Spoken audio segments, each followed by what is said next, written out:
This is Andrea Copping with Pacific Northwest National Lab in Seattle in the U.S. And I want to welcome you to this forum sponsored by the Annex 4, the Ocean Energy Systems Annex 4 initiative, which is looking at environmental effects of marine renewable energy devices. And this particular forum is going to focus on one of those thorniest issues, and that is collision risk of animals, specifically marine mammals, but it's applicable to other animals as well. The purpose of these expert forums is to bring together experts who are dealing with probably the thorniest of the problems associated with environmental effects of marine renewables as they affect permitting or consenting. And we also look for those issues which cross jurisdictions. It's not just one country or one region dealing with them, but many countries, many regions in their own particular ways within their own permitting and legal systems. So this forum is going to deal specifically in the collision risk issue. How do we look from collisions of individuals or potential collisions of individuals? How do we then address that at the population level? This is not unique to marine renewables, but it does have its own special challenges. This is going to be a very interactive forum, so please just jump in, provide your expertise and thoughts. Carol Sparling with SMRU Consulting in the UK will be leading it. And if you do have any problems with your system, please just type them in that little dialog box at the bottom, and we'll try to see if we can do something about it. For instance, if you can't see slides, we can email them to you. Otherwise, what I'd like to do is get everyone to introduce themselves. You were sort of starting, and just a quick, sort of who you are, very, very quick, just so we understand country, a little bit jurisdiction, etc. So if maybe, Carol, you'd like to start. Okay, hi, thanks, Andrea. Yeah, I'm Carol Sparling. I'm Technical Director of Smooth Consulting in the UK, which is a consultancy based at the University of St Andrews, allied with the Sea Mammal Research Unit. And we've been very active working both with developers and with regulators and advisors on this issue, I'd say, for probably the last 5, 6, 7 years. So we're very glad to be hosting this. I'm joined with Cormac Booth, who will introduce himself, and Rachel Plunkett, both Smooth Consulting, to help support and host this forum. Okay, hi everyone. Yeah, Cormac Booth from SMRU Consulting. I suppose the only thing I'd add to what Carol said is, as it relates to today's forum, is I've been involved in the development of the interim PCOD framework, which is one of the tools that's being considered going forward and has been applied in the UK as it relates to assessing the effects on the population level of collision. Yeah, this is Kate Brooks from Marine Scotland Science. And Ian Davis as well. Gosh, and Finlay Bennett, also from Marine Scotland Science. Hi, I'm Tom Stringle from Natural Resources Wales in the UK. I'm the senior marine mammal ecologist there, and we sort of kind of routinely use collision risk modelling in our assessments and advice. Anna Redden here from Acadia University in Nova Scotia, and I know that Force has been trying to get online, so I just forwarded them the details, so they may be calling in a few minutes. Looks like Melissa's online. Hi, can you hear me? Yes. Yeah, I just joined. Sorry about that. How about the U.S.? Hi, this is Lynn Berry from NOAA Fisheries in Seattle, and I work on protected resources and marine mammals. And this is Marla Holt, also from NOAA Fisheries. I am at the Science Center in Seattle. This is Tiffany Brookins. I work at the Marine Mammal Commission in D.C. Excellent. Is there anybody else? We've got a few of our folks here at PNNL online. I think that's most everybody else accounted for. We've got Ian Hutchison here from Aquaterra in Scotland, and we've been working with the team at PNNL to set this forum up today. Great. Okay, I think that's probably it. So, Carol, I'd just like to turn this over to you and to Cormac. Okay, great, thanks. Well, thanks everyone for joining us this afternoon or this morning, depending on whereabout you are, or this evening if you're in Finland like Cormac is.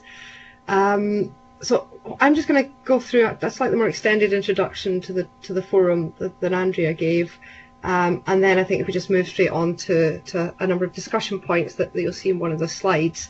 My intention is for this to be very interactive. I hope that I don't end up doing much speaking at all. And what I hope is that you lot do most of the talking and the sharing. As Andrea mentioned, this is the second in a series of online expert fora addressing issues related to collision risk in marine animals. The first one at the end of 2015 focused more on near-field interactions themselves, so the collision, the actual act of the potential to strike, and we discussed the definitions of various terms around that, so to do with evasion and avoidance, and also discussed a bit about the techniques for measuring them. This time we wanted to move beyond the individual and towards the population level. How best to assess the population consequences of a predicted level of collision risk is a problem that's faced by a number of different groups and stakeholders, whether that's developers or their consultants who are trying to present their impact assessments in a way that helps regulators make the assessments and decisions, or whether it's the regulators and advisors themselves trying to make decisions about how much activity can be permitted when there's a potential for mortality to occur. And it's also a question for scientists who are actively working in the area of population dynamics and population modelling, trying to understand how populations respond to impacts. It's also an issue in an adaptive management framework where we're trying to allow a progress of projects under some uncertainty. We're not good at predicting how much collision might result from a project, but we're trying to develop ways to help everyone move forward. So in that context, it might be important to ensure that any empirical measurements of close-range encounters don't exceed a threshold that might be considered an unacceptable level of impact. So I think this all comes back down to the concept of defining acceptable impact and how it's defined, and how measures of impact are translated into population level effects, and how those effects are compared to thresholds of effect. I'm aware that in the UK there's been a lot of discussion about the best approach for this for tidal energy projects, and also, although this is for birds, this topic has been part of one of the subjects of contention in a recent court case, and I'm hoping that we can get a bit of information on that as we go. Where the RSPB, one of the largest conservation lobby groups, challenged the methods that have been used to decide what was an acceptable level of population impact. So that's an example of something that's very real. Oh, excuse me, I'm just gonna, sorry, I didn't realise that I wasn't on the slide that listed the topics for discussion. So there we go. So one of the reasons that we brought together the particular group of invitees together today is primarily that everyone we've identified has had some experience or some exposure to the issue of decision making about anthropogenic threats to marine mammal populations, whether that be within the tidal energy industry, but also with other industries and other sectors. Take regulation and permitting for bycatch, or even for commercial hunting in some parts of the world. And I'm hoping that we can get insights from the UK, USA and Canada on how this issue is addressed in each country, and also how the approach that's taken in each country relates to the different legislation that everyone's working under. I'm hoping that everyone can share experience and whether we can identify any common or unique lessons learned. And I will point out that we're actually probably underrepresented from the academic science community. We had hoped that we'd invited a few people working in this area, developing models and frameworks and understanding population dynamics and monitoring populations would be able to join us, but it appears that the summer is quite a busy period for those folks. So in sharing experiences, I hope we can learn about the range of different approaches that have been used, perhaps get towards an understanding of the benefits and pitfalls of each, and find out if anyone has any ideas for solutions to common issues, and see if there's any consensus across this for what could be considered best practice. And finally, if we get that far today, hopefully we can identify perhaps some research and monitoring needs in order to help move things forward.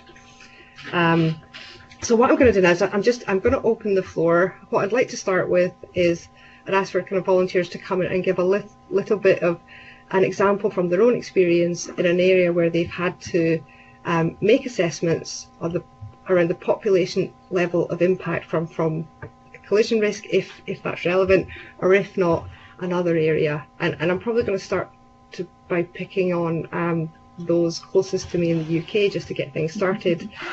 So Kate, I think you probably know that I'm Kate Brooks. That is, I'm going to come to you. And I had a funny feeling that might happen. And then I think if we could maybe perhaps have a Scottish perspective, and then a Welsh perspective, and then we can go to the USA, and then Canada, and we can all kind of pitch in as we go on. And once we've all had a chance to perhaps give some examples or describe the scenarios the experience that you have, we can come back to see where we are in terms of how many different models, mechanisms people have identified, if there are any others out there that we can move on to discuss. Okay, so thanks, Kate. Okay, so I guess I could probably talk about this particular topic for several hours on end, so I'll try and not do that.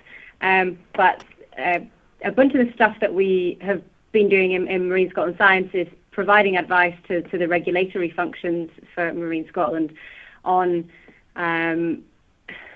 what is acceptable in terms of risk, and best practice science for assessing risk.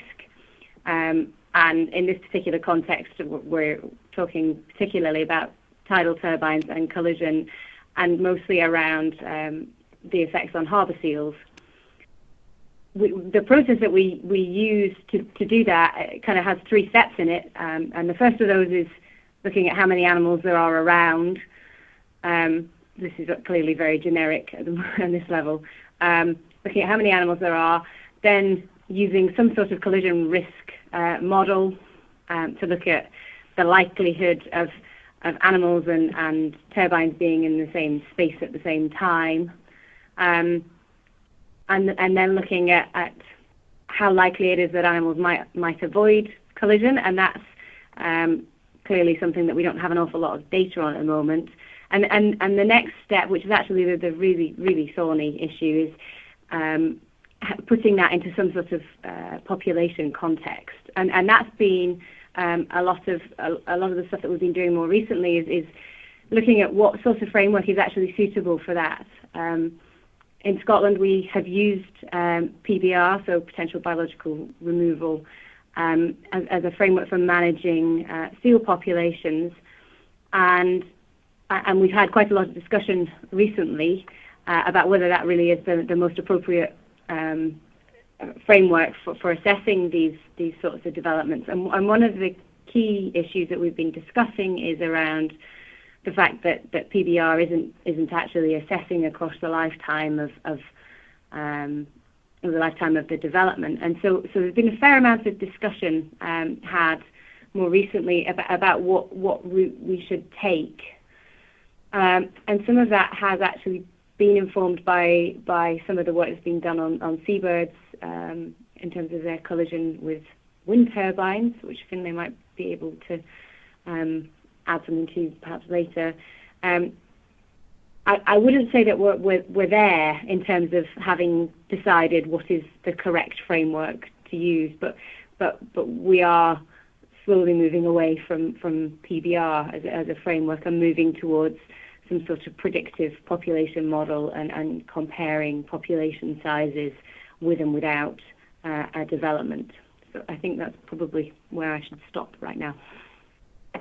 Okay, Kate, can I just jump back in and just come back to the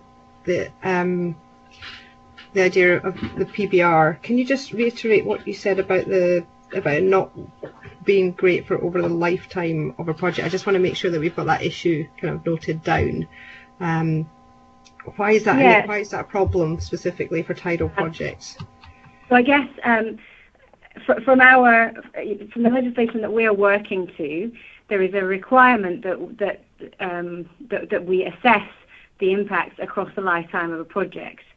So if a project is going, if tidal turbines in particular projects are going to be in the water for 25 years or, somewhere around that sort of duration, then there's a requirement that we assess what the impact will be to the population across 25 years. Now, that's clearly incredibly difficult. And it's, one of the issues that there's a huge amount of uncertainty around that, and that's something that we're having to kind of grapple with.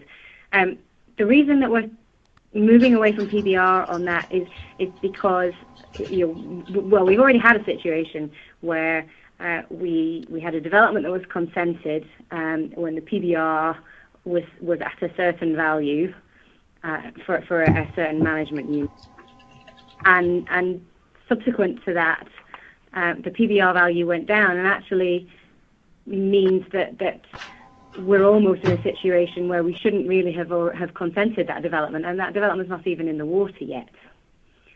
If you were sticking rigidly to the PBR rules, then we're kind of using up most of our PBR on that one development, and that is a concern across the lifetime of that project, because the PBR will go up and down, and actually it means we haven't really accounted for what may happen to the population across the lifetime of that project. Okay, that's great. Thanks, Kate. Okay, so I'm going to go over to our Welsh partners, Tom and Kate Smith. So Tom, I think NRW have also had similar. There's precedent for Welsh projects for looking at thresholds for collision risk, isn't there? If you could perhaps explain a little bit about what's been done historically. Yeah, sure. And Kate Smith, please jump in if I get some of this wrong. But yes, we've commissioned or consented or there has been consent for a tidal turbine in sort of South Wales, in a place called Ramsey Sound. And part of that consenting process was to use PBR actually to sort of work out whether the risk of collision was going to be, or if there was a risk of collision, the number of collisions that might result in death would be problematic or not at the population level. So we went down a PBR route for that particular tidal turbine, which was a tidal stream turbine. And for that particular development, PBR seemed to work quite well because the consent was for a single year. It was a demonstration project that was going to be installed and operational for a year. So the sort of time span that PBR would be useful for seemed to fit the operation time as well. And then more recently, we've had an application for another tidal turbine up in Anglesey, which is in North Wales, and that's using a slightly different sort of set of routines really, but this was stuff that was advised by yourselves, Smru, and Carol and Cormac, and it was essentially predicting what the encounter rates might be, and then working backwards, and based on the number of encounters that might result in a sort of population effect or a significant effect at the population level, what would be the densities required for that to happen, and what would be the actual potential risks in actually causing collisions through encounters. So we've kind of and that's based on also PBR, but also there's a question about what the significant effect population is. Do we choose PBR or do we choose some other threshold that is deemed acceptable? We haven't quite bottomed that one out, but either way, the sort of using some sort of threshold or some value would allow us to determine the number of collisions that would or wouldn't be acceptable in a consenting regime.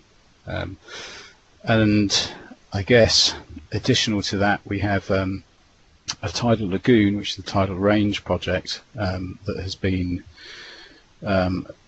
consented at least through a development consent order in South Wales, and they will probably be need to use some sort of collision risk or PBR type threshold for collisions on their turbines. They have a bank of 19 fixed turbines within a lagoon wall structure, and we're kind of looking at how PBR or some sort of collision risk modelling or some encounter rate modelling might be suitable for that development. So that's kind of where we're coming from, sort of in water tidal developments that are likely to result in collision. And yeah, I guess the crux of the matter for us is what level is significant. What's the significant effect of the population? Are we talking percentages? Are we talking about numbers? Are we happy with PBR? And as Kate Brooks mentioned, PBR is only really sufficient over the year of assessment, so it doesn't quite fit for long-running developments over 25-year consent periods, unless you can sort of reiterate and have some adaptive management involved with as part of the licensing conditions that allows you to reassess on a yearly basis. But yeah, that's kind of the crux for us, I think. Is that kind of okay, Carol? Yeah, anything else you want to? No, that's perfect, Tom. I think we'll probably come back to your question of what is an appropriate threshold and what should be used later on. I kind of think one of the differences between PBR and some of the more predictive population modelling is that PBR explicit, or rather, within the PBR calculations, there is already an idea of what that objective or threshold is, which is that the population should be at or above the optimal sustainable population level. So that's, you almost don't have to do any work there to think about what it should be. The question is that appropriate for the populations that you're dealing with? But let's come back to that question. So I want to go over the Atlantic now, and our colleagues at NOAA to give us some insight into their experience with any of these issues. I'm aware that there probably is not as much experience on tidal front, although I'm not sure whether either Marla or Lynn had any involvement in the SNOPUD project or the discussions around the consenting of the SNOPUD project in Washington. But I'll hand over to you guys to discuss that. This is Lynn. I'll start. So a lot of the similar considerations that have already been mentioned are things that we would consider. Likelihood of collision risk, what's the severity of that risk, would it rise to what we would consider serious injury or mortality. So we generally construct our risk assessment in that kind of exposure response model, and so those would all be considerations. And with the SNOPUD in particular, we were not just considering things like PBR under the Marine Mammal Protection Act, MMPA, but we have endangered species in the region that would likely overlap with these activities. So looking under the Endangered Species Act, we have slightly different thresholds and levels of effects that we look at from any project that has a federal connection, and the FERC licensing would have been a federal connection here. Our levels of thresholds that we look at are, is it insignificant or discountable? Are the effects, extremely unlikely to occur, or are they minor in nature that they wouldn't rise to the level of something like a serious injury or a mortality? We didn't really get to the permitting point of that project, but some of the specific things that we looked at were more on the physical side of modeling how likely a collision would result in a serious injury, what part of the body, and this is mostly because we're talking about endangered southern resident killer whales. There's 83 animals in the population, so pretty much no level of serious injury or mortality is acceptable for such a small population. So we have a pretty low tolerance for injury. So trying to model what an approach to a tidal turbine might look like, what's the force of impact, doing some tests with tissues. We did a variety of different things to look at how serious an injury might be if there was a collision. So that was one piece of assessing the risk. And at that point, any risk to an individual sort of automatically translates to a population level impact. So we didn't have to go through a bigger effort like PBR to assess numbers of injuries and overall impacts at a population level. Marla, I don't know if you want to mention some of the PCOD type work and how that might play into an assessment of something like this.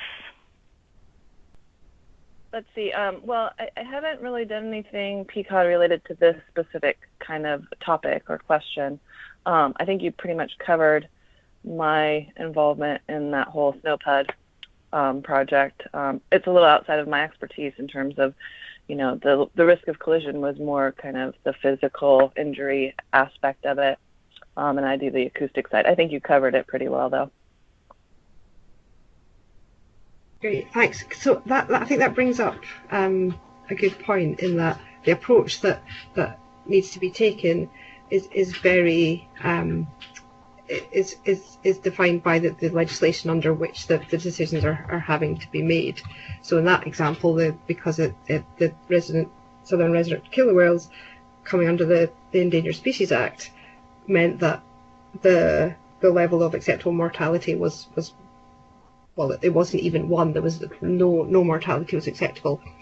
Would that have still been the case for that species under that legislation if there were a larger population? And the population, actually, no, I think that's a daft question, because if there were more, they wouldn't be endangered.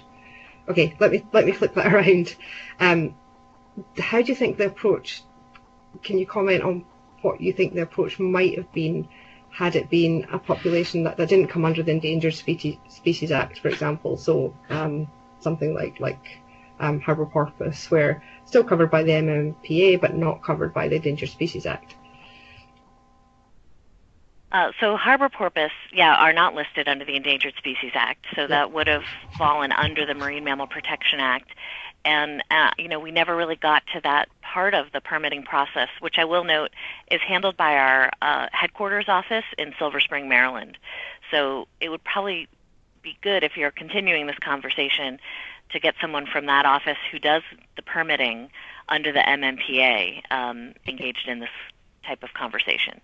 But one of the thresholds is for those kind of incidental harassment or even mortality permits is I think they have a negligible impact threshold, which is that the impact from an activity isn't reasonably likely to affect the species or the stock, and they look at rates of recruitment and survival, and that's not totally different than our what we call a jeopardy analysis under the ESA, looking at reproduction and survival and how an activity would affect those vital rates at the population or the stock level.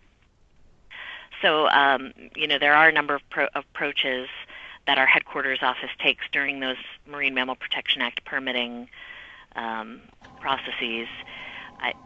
They're often looking at activities like seismic operations, military. I'm not sure they've done any collision risk for tidal turbine energy projects at this point, but they probably could draw on other examples from other types of activities that might have some similarities. Yeah. I think that a key difference between those and tidal energy projects, as Tom and Kate have both pointed out, potentially is the duration of the activities. Something like a seismic exploration or a naval exercise is likely to be much more of in the temporal period of a single year. Well, and what we've done is, in some cases, we've done like 5-year permits, knowing that it is going to be a long-term or ongoing project, but then we have a kind of an adaptive process with check-ins and reporting and monitoring on a yearly basis to ensure that we're on track with what was authorized, and then, going through the whole process again for another 5 years. I don't know that we've issued anything for over the full long duration, although we can anticipate that certain activities like Navy operations are going to go on almost indefinitely. We just look at it in smaller chunks and have an adaptive process as we go. Okay. I think we'll come back to that point again.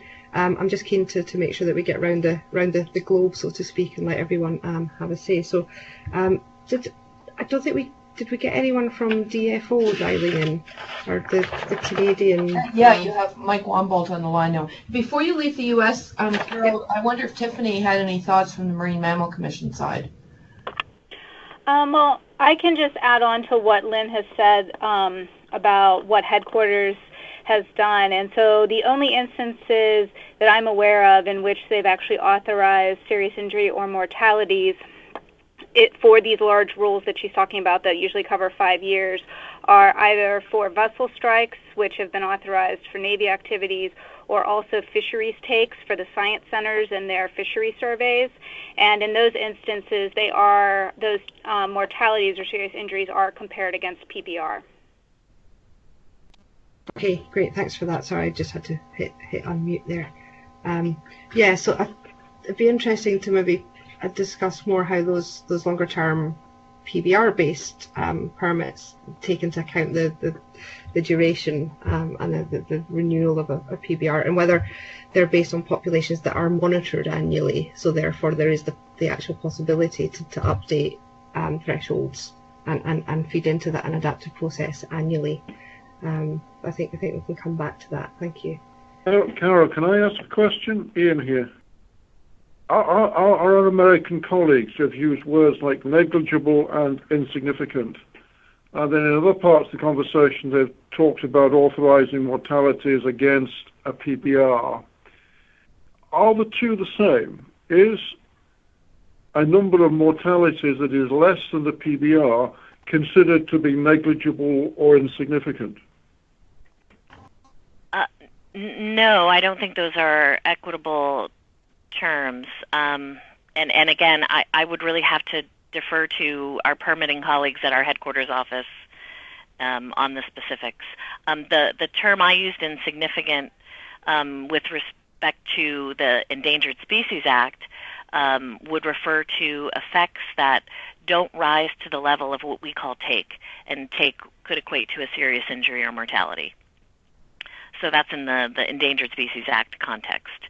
So you could not have a mortality and it would, of any level, and call it insignificant.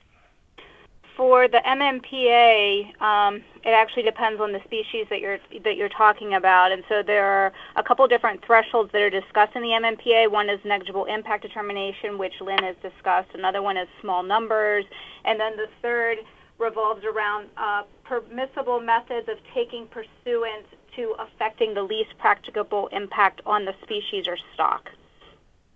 And so there aren't hard and fast thresholds, but PBR has been used to inform the analysis associated with those three different aspects. Okay, thank you. Yeah, I should have said, actually, if anyone does have a specific question in relation to something that one of the participants has said, just do jump in and ask the question. But I think if there isn't anything further, we'll move on to Canada. And we've got Mike from DFO? Yes, can you hear me okay? Yes, loud and clear. Yeah, I just wonder if you could give us an update on what your experience has been in this area in terms of permitting either tidal projects or other examples of take or that kind of level of impact. Yeah, I can give you a little bit. I'm not sure whether any of my other colleagues are on the line. I'm certainly not a marine mammal specialist, but I'm on the regulatory side, so more permitting and review. But we are very, I want to call it new into the tidal end of things. There's actually no turbines in the water yet, so we've gone through. So we really haven't gone through a full risk analysis at this point. We're looking at it sort of species by species, but we have to sort of define if there's an interaction first. So a lot of the focus has been around monitoring versus population level effects. So we really we're similar to the U.S. where there's population level effects for species, and then there's species at risk that would have a different sort of threshold, but we don't really have a defined threshold. We do have PBRs for some of our endangered species that we can work with, but we're sort of working focus on defining if there is an interaction first and what that interaction and working on technology actually see if there is before moving on to the next step of defining and setting thresholds. So you in Canada, it's likely that no large-scale array-size projects are likely to be consented or come through the permitting sort of process until some answers have been generated on shorter, smaller scale demonstration type projects such as those at Force. Would I be right in saying that? Yeah, that's our impression at this point. Is there's no definitely no large scale, and I think that's been our position fairly openly, that we want to see what these demonstrations, because we have a bunch of different technologies that they're proposing at the Force site, but each one is a different potential interaction. It's occupying a different part of the water column. It's very different technology, and it's a very challenging environment even to monitor. So if we set a threshold, we really need to be able to, how do we actually monitor that threshold, and if there is an interaction, because the technology is fairly limited, or it's just in the demonstration phase. So. Okay, great. I think I'm conscious of time, so I think what it might be worth it, unless someone's got some other bit of experience that they want to chip in at this stage, it's probably worth thinking about just a little bit of discussion about what alternative approaches there are. We've talked a lot about PBR. I think lots of people are familiar with PBR, but maybe less familiar with some of the other options that Kate mentioned that they've been exploring. And I've got kind of two options. I think going to Cormac, who can maybe perhaps give us a bit of a background into how the PCOD model, which is a population predictive model framework, is potentially being applied to tidal collision risk assessments. But also I want to have Finlay input from his perspective on bird assessments. So if we go to Cormac first, and if you can very quickly give us a summary of the work that you've been looking at. Sure. Okay, so the interim PCOD framework is basically a mathematical model that's built to try and assess some of the potential consequences of disturbance. Now, that disturbance part is currently done through dose response functions, which are actually generated using expert elicitation. But you can kind of put that aside for 1 second, because in the context of assessing the effects of collisions, we're only looking at mortality as the only potential effect. And in that way, the interim PCOD framework effectively operates as a population viability analysis tool. So ultimately, what we're doing is we're starting with either a known or an estimated demographic rates for the population. So that's typically survival and fertility of the population or the management unit that we're interested in. And then you can use the model to try and forecast future population levels for both an undisturbed and a disturbed population to try and understand basically what the potential consequences could be of a development. And the way the interim PCOD framework works is that you can run it thousands of times pretty quickly, and that allows an estimate of the likely range of plausible outcomes, as well as an estimate of the uncertainty. And the outputs can be adjusted in many different ways, but you can either have them as sort of probabilistic approaches, looking at the potential levels of risk of a particular decline occurring, and also looking at ratio approaches, things like counterfactuals. So basically it's the interim PCOD framework as it relates to tidal developments is effectively a sort of an advanced PBA in that it can deal with a lot more and account for a lot more uncertainties than a standard PBA framework. But in these terms, it's really a PBA approach. So the way that works is that there's no definition, sort of a priori, if you like, of what is an acceptable level of impact. It's simply that the impact is predicted and presented, and it's left to someone else to decide whether that is acceptable or not. Is that right? Yeah, absolutely. And so basically what you're getting at the end is effectively a sort of distribution of potential outcomes, giving you an indication of what the most likely plausible outcomes are. And it's been used in a couple of different ways as it relates to tidal energy developments in the UK. The first, Kate at Marine Scotland and Tom at Natural Resources Wales have both kind of touched on them. The first is effectively taking estimates of collision risk and then exploring what the population level effect would be of those and comparing them against PBR. And then the alternative approach, which is the one that Tom touched upon, is where effectively taking the probability of strike and then looking at PCOD to try and assess what the encounter rates would have to be at the site in order to reach and accept a PBR threshold, for example. But it explicitly doesn't give you any, there are no thresholds about what is considered acceptable or not. It's moving instead towards providing an estimate of how likely given outcomes would be. Thanks. Okay, so Finlay, in the bird world, where the parallel is collisions with wind turbines, I know there's been a lot of discussion and contention around the best way to do this. Are you able to give a little bit of a summary as to where things are at, what the current best practice or agreed approach is in bird assessments, if there is such a thing? Yes, I can do my best. I think in recent years, focus has certainly for seabirds and assessments been very much along the same lines as we've already been discussing. So it's been about how best to assess the population consequences of these effects, and these effects are in principle very much the same between tidal turbines and offshore turbines. It's the coincidence in time and space of the human activity and the movement of animals. So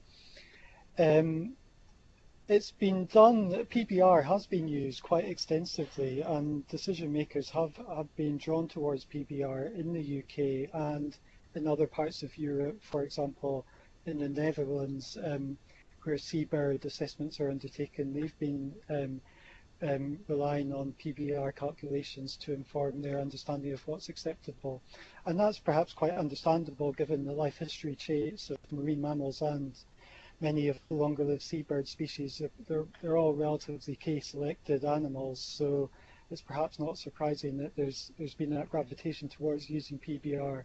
But at the same time, I think it's also been recognised that especially for some of our seabird colonies, that we have very long time series colony counts. We have relatively good data on the vital rates, the adult survival rates and the productivity rates for these species.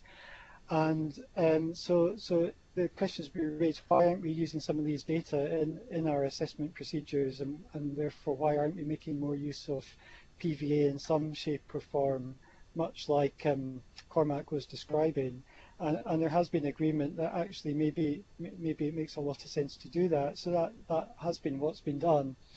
But as Cormac pointed out, there's using these approaches, particularly where we're using density-independent population models, which tends to be the case almost without exception, or in the very few circumstances where density-dependent modelling has been done, density-dependent factors are quite limited in scope, so it's perhaps been limited assumptions based around the potential size of the colony, creating a density-dependent response, but not accounting for all the density-dependent factors that might drive the population dynamics. So at that point, you obviously end up with population model outputs that don't give you any clear tipping point in terms of sustainability, if you like, that decision makers can easily look towards in order to form their decisions. So you're left with these outputs that are very much framed around risk, and so although there's been quite a lot of consensus amongst those involved in assessments about what sort of modelling approaches to use from a scientific perspective, how best to use them to in the context of the regulatory requirements is where perhaps understandably there's been somewhat more of a divergence of opinion. And I'd say that in summary, maybe the first point of contention, if you like, is what metrics to use. And that is a debate that's still not fully resolved in the context of the UK. So Cormac mentioned that basically there's two big families of metrics. There's the racial-based metrics, or there's more probabilistic-based metrics, slightly more complex than that because some of the racial-based metrics are derived from probabilities, if you like. And then there's also, but in that context, a lot of the discussion has been how sensitive some of these metrics are, especially to misspecification and the desire to use a relatively more robust metric. So that's quite understandable. But also when you're using whatever metric you decide to use, what value you should apply when using that metric in order to, articulate the level of risk that you're willing to expose the population to. It's worth bearing in mind, of course, that whatever the change is that a regulator decides is acceptable, you can describe that change, that same change, using a range of different metrics or converting it to a PBR recovery factor. And of course, all these things have been done in the UK to help give context to decision making. But it's all unresolved conversation at the moment. I know, Carol, you mentioned a court case, and this has become a matter for legal consideration to some extent. Although that in itself hasn't, we don't have a conclusion to that story to offer at the moment, so that's still ongoing. Is that, if anyone has any further questions, fire away, but that's a kind of summary of where we're at the moment. Has anyone got any specific questions for Finlay on that? No. Okay, I think Finlay, I think your point, something you said kind of struck a chord with me in terms of the feeling with birds is that there was a lot of monitoring data and a lot of colony level monitoring, a lot of good understanding about population dynamics and population status and why, and so therefore that was an argument that was used for actually going down the stochastic population model route. I wonder from the marine mammal people whether they think that that's a limitation that would actually perhaps limit our ability to develop those models and use those models confidently. Has anyone got any thoughts on that?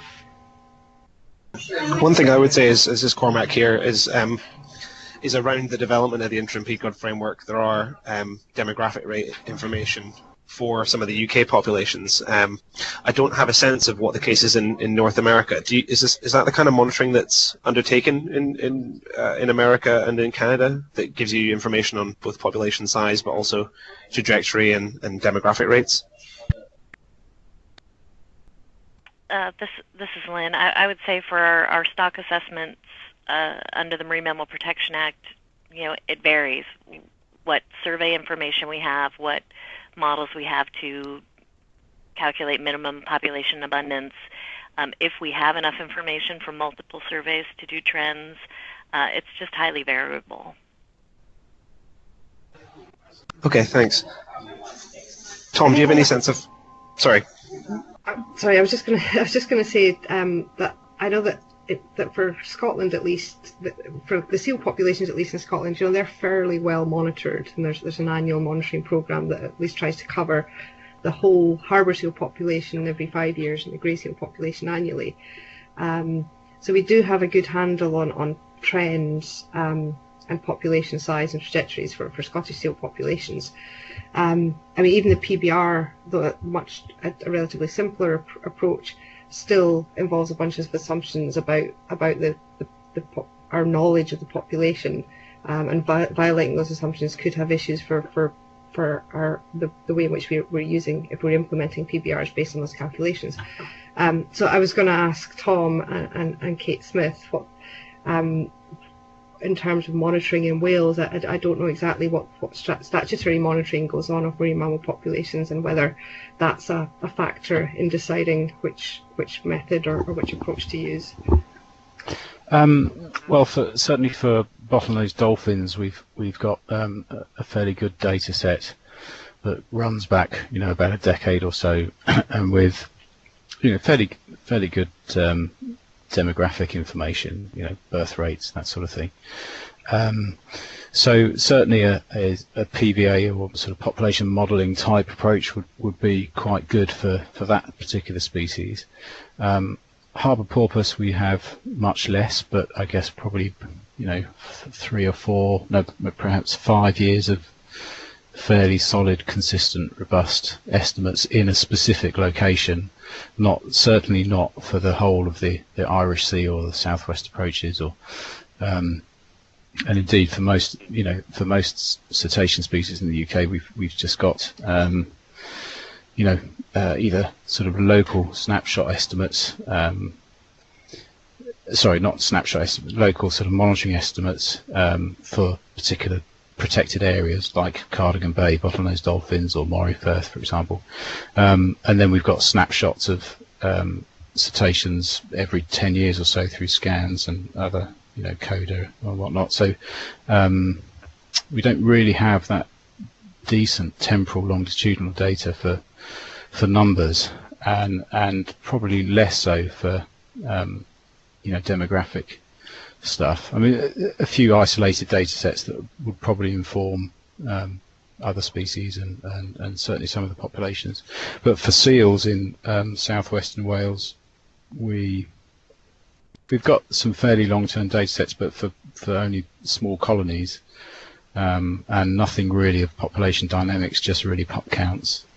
So that's kind of the difficult thing with some of these population modelling approaches, is that we just don't have the good enough data to plug in for the model to run. We're always making massive assumptions and whatnot, and the result being that you get very wide confidence intervals, especially as you sort of project further forward. So in many ways, that's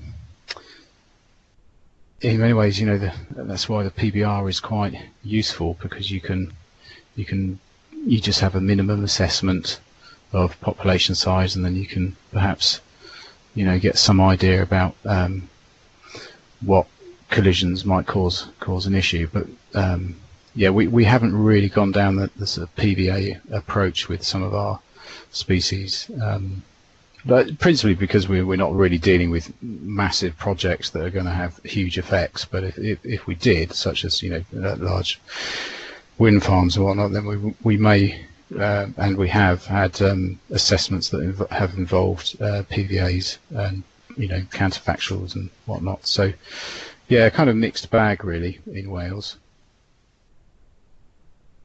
Cool, thanks. I'm really conscious of time, and I'm aware that we've barely kind of scratched the surface on going into solutions or best practice, or even identifying any research needs beyond saying that, of course, across the board, better, more monitoring and a better handle on demographic rates would be useful.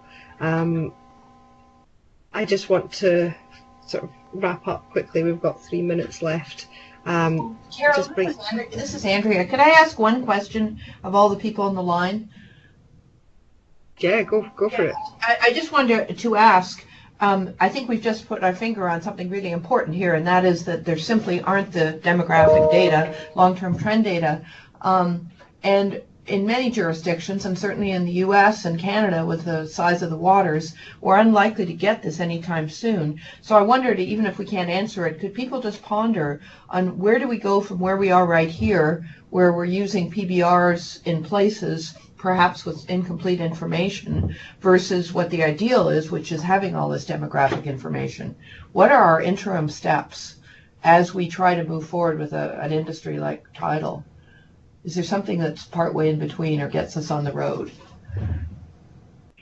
And obviously we can't answer that in the next few minutes, but I think maybe it's something people could think about and maybe even comment on as they go forward. Ian Davis here. I'll just offer one thing, that your assessment scale should be something vaguely like your development scale. If your spatial things are enormously different, and it will become difficult. Yes, Canada's a big place, but presumably seals in Hudson's Bay aren't that interested in Bay of Fundy.